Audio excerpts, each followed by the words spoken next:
ये दोस्तों, हम लोगों को अपने डे टू डे लाइफ में अक्सर ऐसे सेंटेंसेस को बोलना पड़ता है, जैसे कि कभी नहीं सोचा था कि इतनी अच्छी हिंदी बोलोगे, कभी नहीं सोचा था कि बारिश होगी, कभी नहीं सोचा था कि वो मुझे प्रपोज करेगी, कभी नहीं सोचा था कि हम दोबारा फिर मिलेंगे।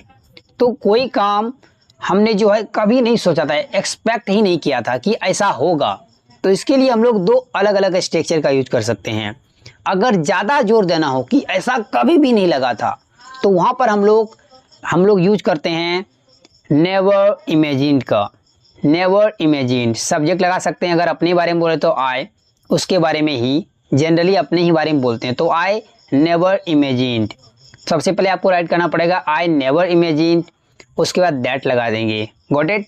आप दैट को स्किप भी कर सकते हैं, कॉमा लगा सकते हैं। स्पोकन इंग्लिश में लोग कभी कभी नहीं भी बोलते हैं, वो आप पर डिपेंड करता है। फिलहाल हम लोग यहाँ पर लगा देते हैं और लास्ट में जो भी सेंटेंस आप बोलना चाहते हैं उसको बोलिए, ठीक है। अब इसको बेटर तरीके से समझने के लिए कुछ एग्जांपल्स लेते हैं। तो आज का पहला सेंटेंस है, मैंने कभी नहीं सोचा था कि इतनी अच्छी तुम हिंदी बोलोगे।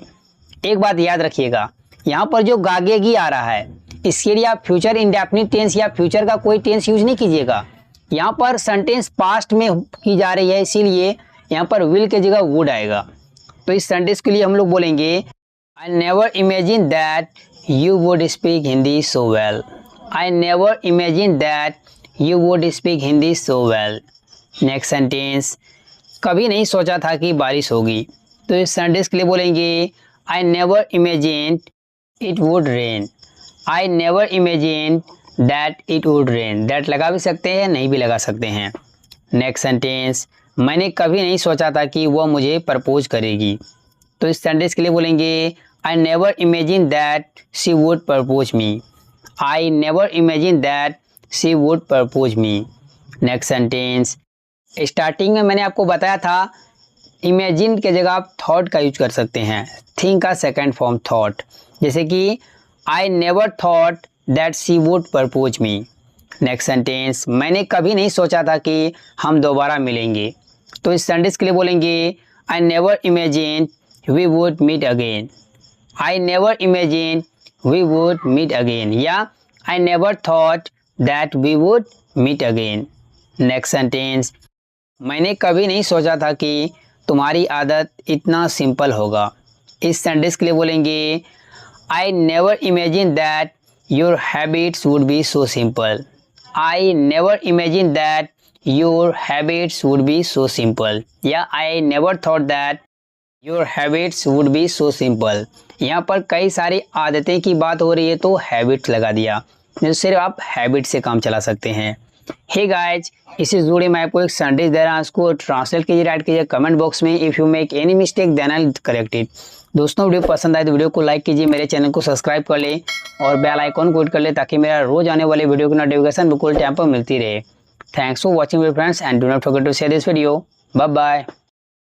हे दोस्तों, दिस इज मुकेश।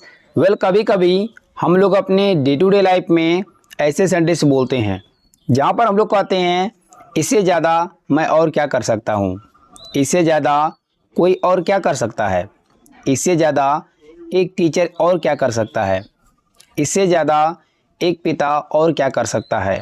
तो ऐसे सेंटेंसेस को इंग्लिश में बोलने के लिए किस स्ट्रक्चर का यूज करते हैं, तो आइए जानते हैं। यहाँ पर जो फ्रेज आया है इससे ज़्यादा, इसके लिए हम लोग इंग्लिश में यूज करते हैं व्हाट मोर। व्हाट मोर, ये जो क्या है ना, क्या इसी में आ गया। इससे ज़्यादा और क्या, इसके लिए हम लोग इंग्लिश में यूज करते हैं व्हाट मोर। अब इसके स्ट्रक्चर को देख लेते हैं। स्ट्रक्चर में सबसे पहले ऐड करेंगे व्हाट मोर। व्हाट मोर को ऐड करने के बाद हम लोग लगाएंगे कैन, और कैन को ऐड करने के बाद लगाएंगे सब्जेक्ट, जो भी सब्जेक्ट रहेगा, और लास्ट में वर्ब का फर्स्ट फॉर्म। फिर भी कोई वर्ड्स बच जाता तो लास्ट में राइट कर देंगे अदर वर्ड्स में, नहीं तो आपका स्ट्रक्चर यहीं पर कंप्लीट हो चुका है। इस स्ट्रक्चर को और भी बेटर तरीके से समझने के लिए कुछ एग्जांपल्स देखिए।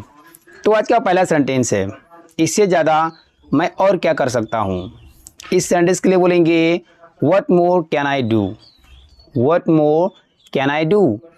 अगर इस सेंटेंस को पास्ट में बोलना हो, इससे ज़्यादा मैं और क्या कर सकता था, तो यहाँ पर था का सेंस है ना, पास्ट में बोलना हो तो कैन की जगह कुड का यूज कीजिएगा। What more could I do, what more could I do. Next sentence, इससे ज़्यादा कोई और क्या कर सकता है। इस सेंटेंस के लिए बोलेंगे what more can any one do, what more can any one do. Next sentence, इससे ज़्यादा एक टीचर और क्या कर सकता है। इस सेंटेंस के लिए बोलेंगे what more can a teacher do, what more can a teacher do. अगर सेंटेंस को पास्ट में बोलना हो, इससे ज़्यादा एक शिक्षक और क्या कर सकता था।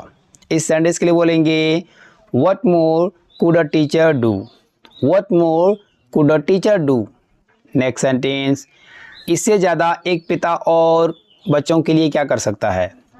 इस सेंटेंस के लिए बोलेंगे what more can a father do for children, what more can a father do for children. Hey guys, इसी जुड़े मैं आपको एक सेंटेंस देता हूँ, इसको ट्रांसलेट कीजिए, राइट कीजिए कमेंट बॉक्स में। If you make any mistake then I will correct it. दोस्तों वीडियो कैसी लगी थी, अच्छी लगी थी लाइक कर दीजिए, मेरे चैनल को सब्सक्राइब कर ले और बेल आइकॉन को वेट कर ले ताकि मेरा रोज आने वाली वीडियो की नोटिफिकेशन बिल्कुल टाइम पर मिलती रहे। Thanks for watching friends and do not forget to share this video. Bye bye.